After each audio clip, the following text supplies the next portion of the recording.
From the headquarters of Telesur English in Quito, Ecuador, I'm Carla Gonzalez. This is from the South.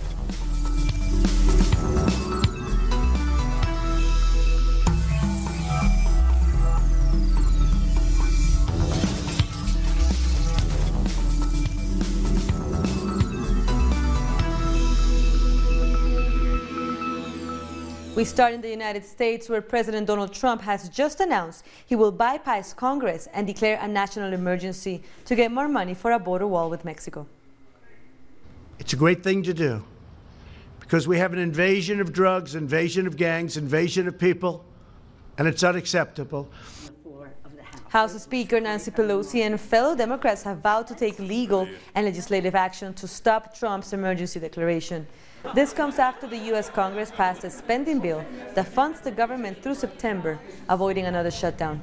Democrats agreed to a deal that handed Trump $1.37 billion to build 55 miles of barriers instead of the $5.7 billion that he had asked for. 100 votes on the floor. Now to Venezuela, President Nicolás Maduro has said he hopes to reach a dialogue with the opposition to resolve the political situation in the country. Maduro made this statement while speaking at a ceremony commemorating 200 years of the Angostura Congress. The U.S. empire has given the order not to have a dialogue, zero dialogue. That's a mistake. I said it before. The White House has meddled in Mr. Donald Trump, Mr. President. Mr. President, your advisors have put you in an alley without an exit. The coup has failed, and they won't be able to defeat Venezuela. So the only path is dialogue, understanding, respect.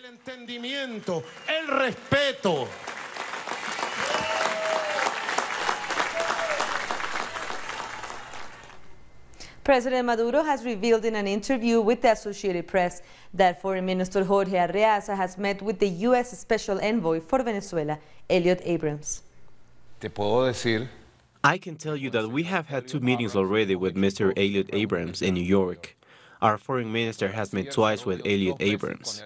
The first meeting lasted 2 hours, the second 3 hours, a few days ago. I invited Elliot Abrams to come to Venezuela, in private, in public, in secret. Or if he wants to meet, let him say when, how, where, and I will be there. During the interview, Maduro also criticized U.S. President Donald Trump's stance towards the country. If Donald Trump decided tomorrow not to get involved in the affairs of Venezuela, Venezuela would shine. Venezuela would recover in an accelerated way. Venezuela would find solutions through political dialogue. But the infected hand of Donald Trump is hurting Venezuela. They have made up a crisis in the group of extremists that accompany Donald Trump. Imagine John Bolton, Elliot Abrams. The group of extremists that surround him has put him through a dead end, and it hurts Venezuela. I tell him from here, hands off of Venezuela, Donald Trump, and Venezuela will flourish, and we will get on track ourselves. Pressure is being put on Venezuela so as not to bring shipments of medicine, to try to stop our purchases of food, of raw materials. There is direct pressure from the White House so that no bank account of ours works. And if I were to buy wheat or corn, which are necessary for the economy to function and to satisfy our people, they simply freeze our accounts. They have frozen billions of dollars for buying medicine. All this comes as the Trump administration imposes more sanctions on Venezuela, specifically targeting 5 officials, including the head of the Venezuelan state oil company PDVSA. It's estimated that in 2018 alone, international sanctions cost Venezuela $20 billion. The Trump administration is reportedly planning to use military aircraft to send another shipment of the so-called humanitarian aid to the Venezuelan border with Colombia.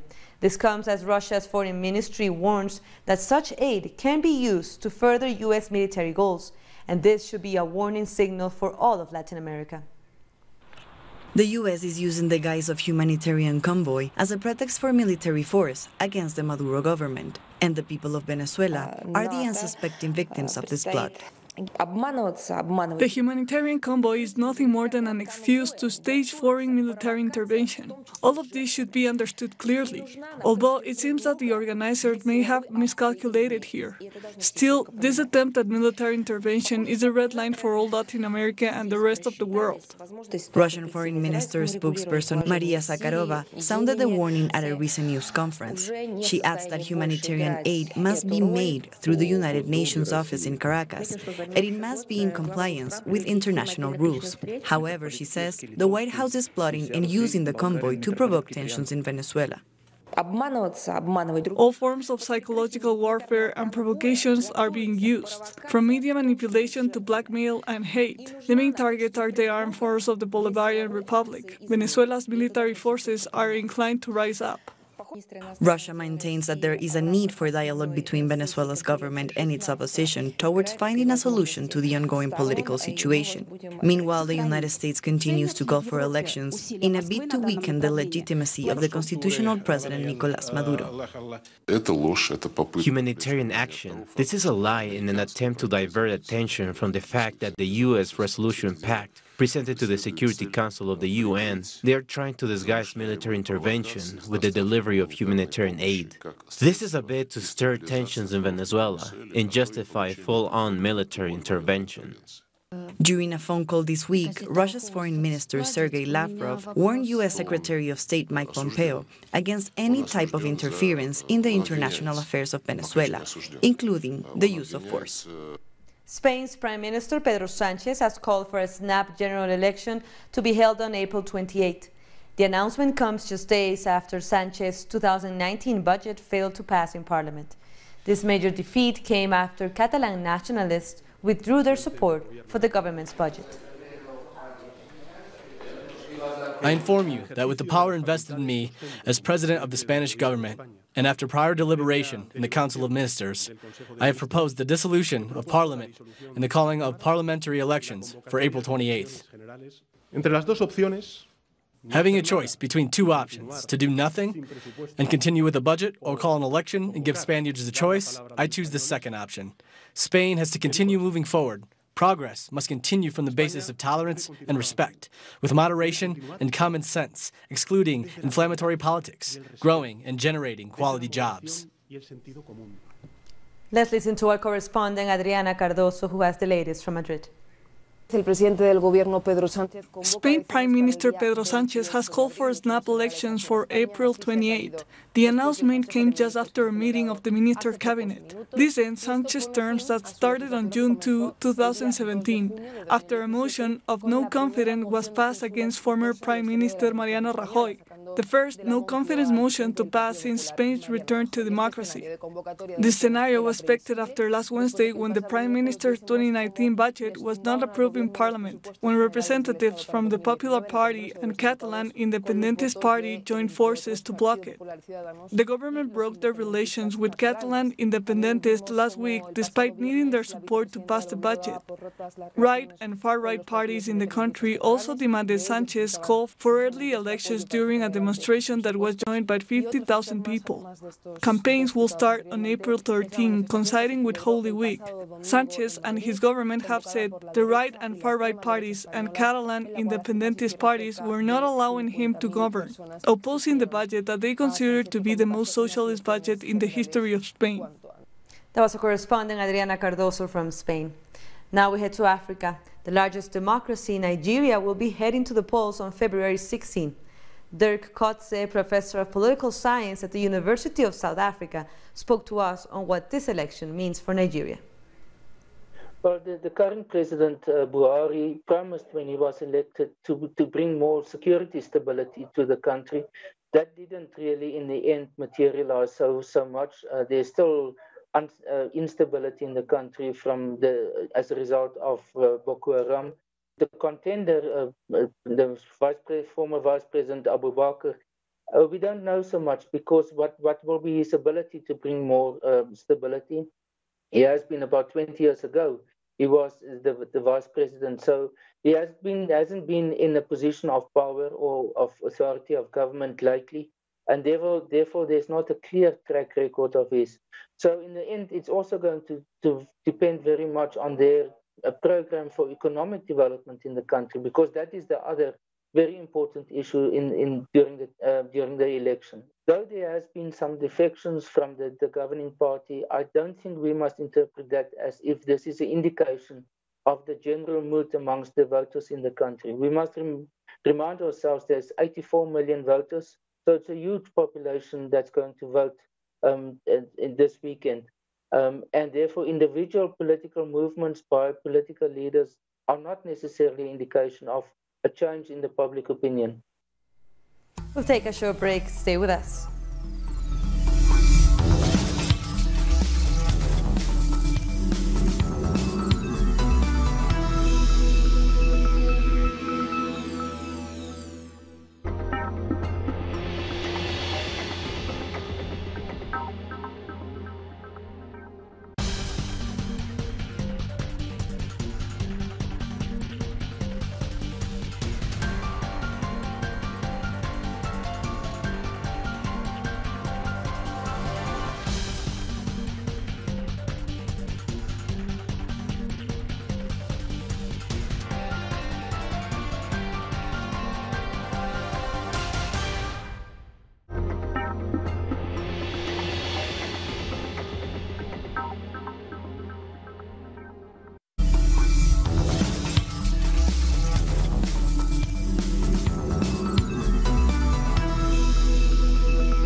Welcome back. Haitian President Jovenel Moïse has made a call for dialogue after 8 days of violence and protests in the country that have left at least 7 dead. Moïse says he will try to reestablish peace and stability. We are listening to the people, and a package of measures has been taken by the government. I asked the Prime Minister to come and explain them and apply them quickly to relieve our misery. And capital Port-au-Prince has partially returned to normality after days of turmoil. Still, opposition parties are urging for the resignation of the president and say more demonstrations may be called.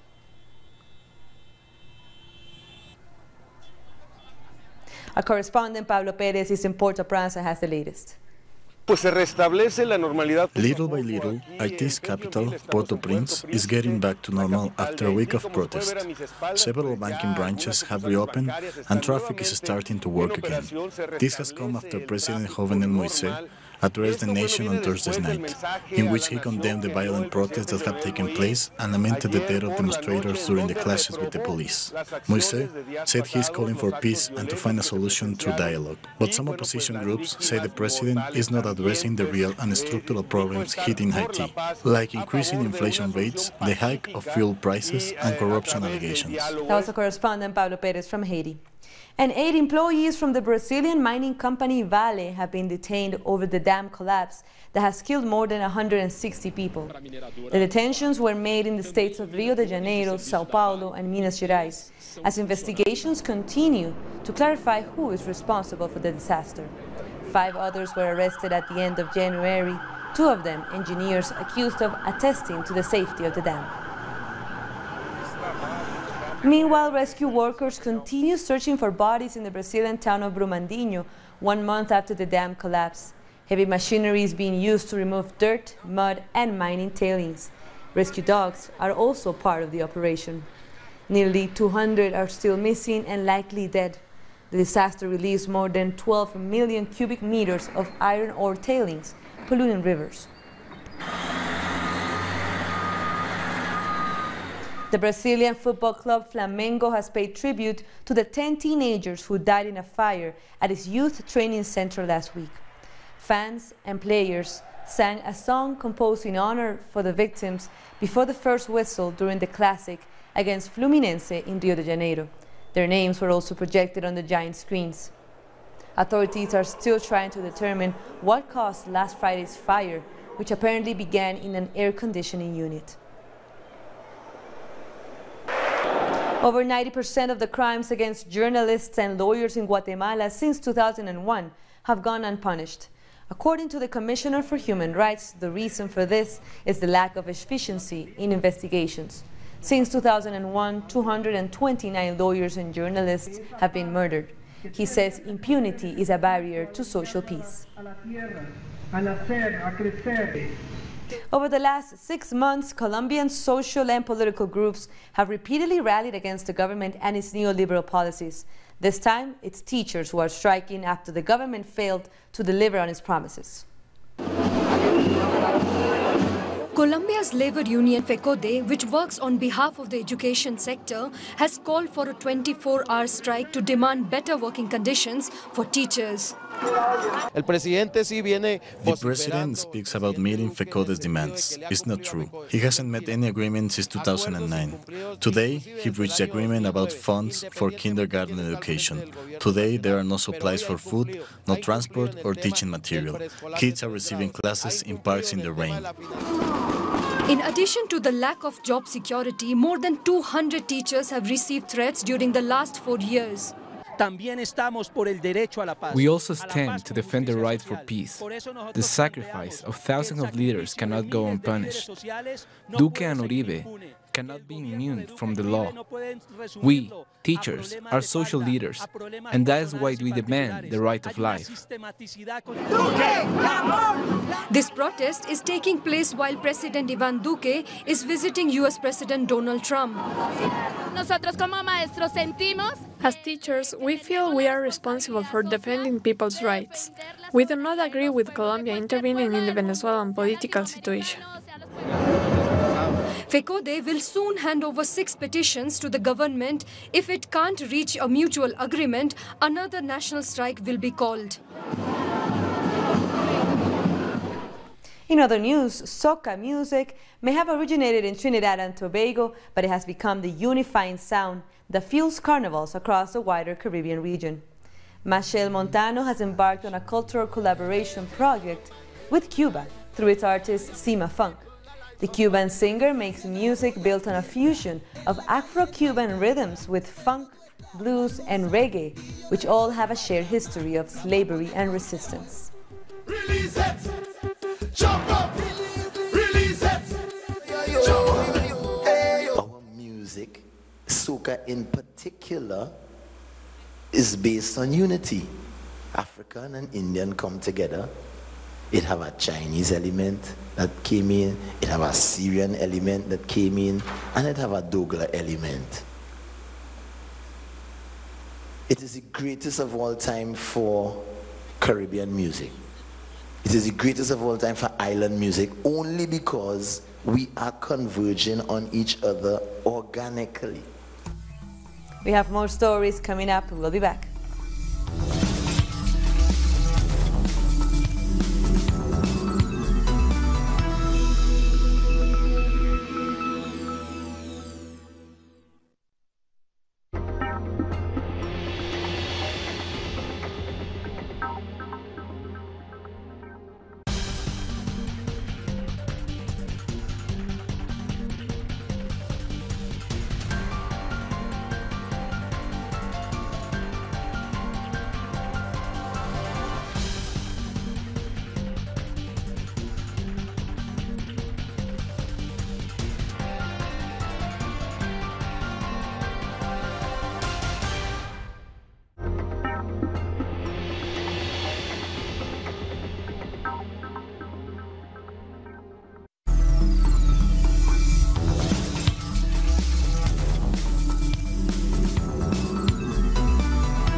Welcome back.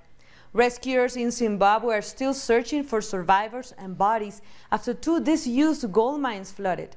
The flooding happened Tuesday night near the town of Kadoma after a dam wall burst due to heavy rains. At least 23 people are feared dead.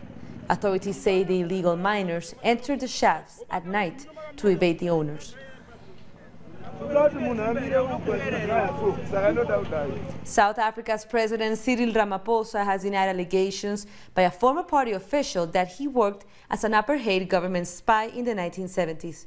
Former ANC chairperson made the claims and said Ramaphosa made this deal to avoid a long prison sentence on the infamous Robben Island.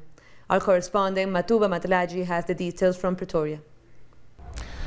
Veteran politician Patrick Musiwa Lekota told Parliament this week that President Cyril Ramaphosa was an apartheid-era spy.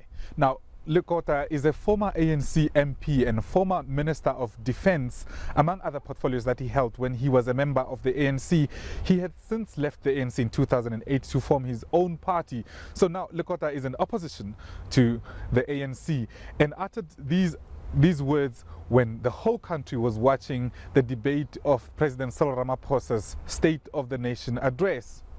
Now, President Cyril Ramaphosa came out in defense of himself and his integrity, that he had not been a spy of the white supremacist apartheid government. But Musiwa Lekota insists that in 1974, when they detained with other comrades, President Cyril Ramaphosa saved himself from going to Robben Island for the longest time, like many other political icons that we know in this country, by ratting on his comrades. But President Cyril Ramaphosa came out in defense of himself, saying that he would never do that because he was committed to the battle and struggle against apartheid, and that's why he remains committed by serving the ANC that is still passionate about emancipating people in this country.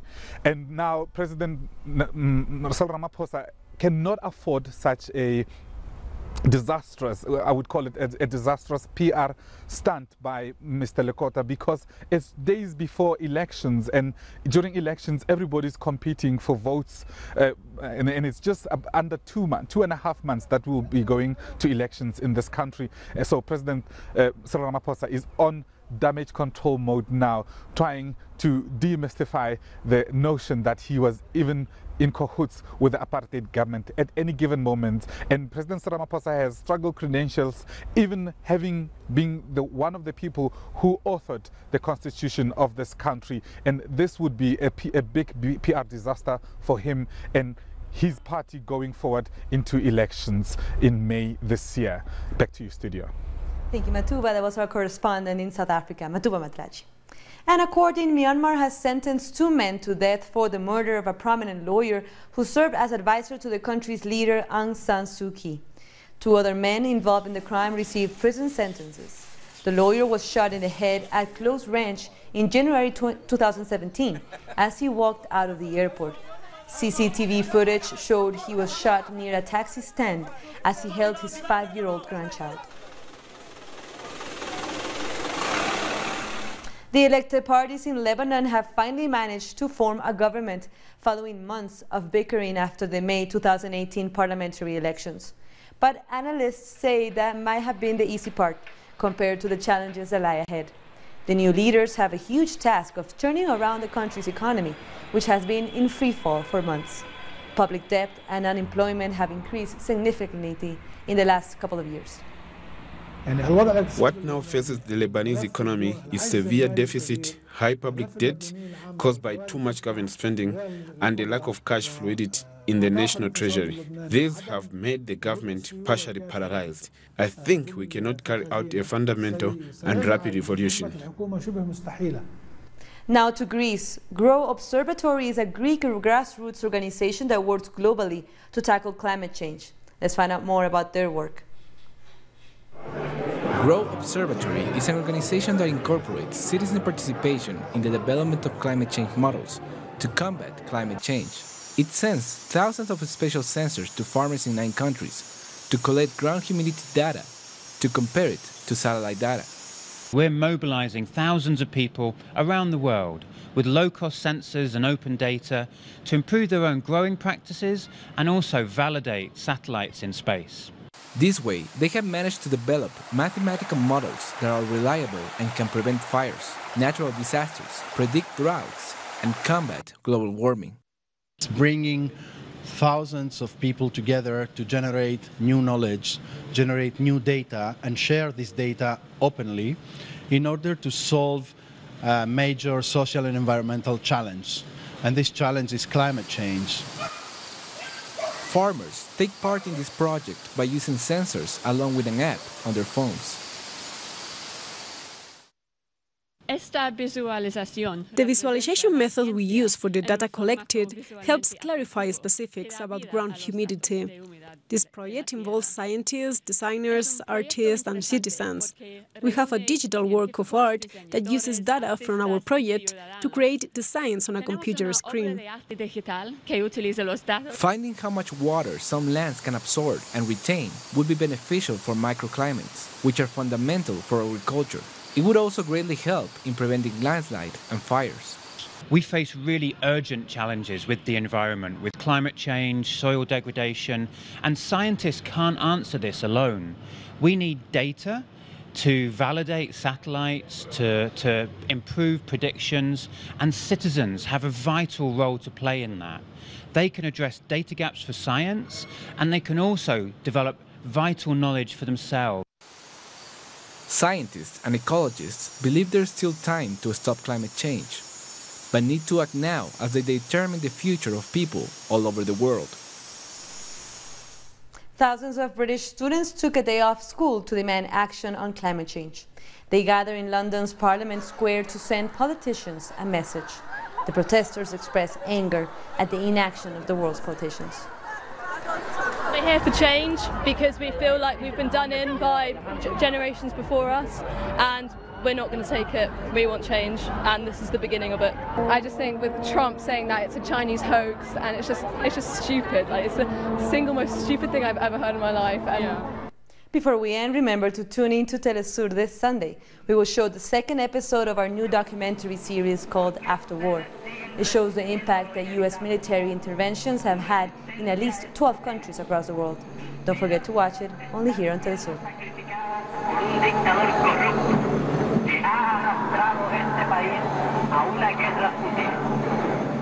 We come to the end of this news brief, but remember you can find us on our website, telesurenglish.net. For our viewers in Africa, we are on StarSat channel 461 in South Africa and 539 in Nigeria, and we're on social media as well. I'm Carla Gonzalez. Thank you for watching.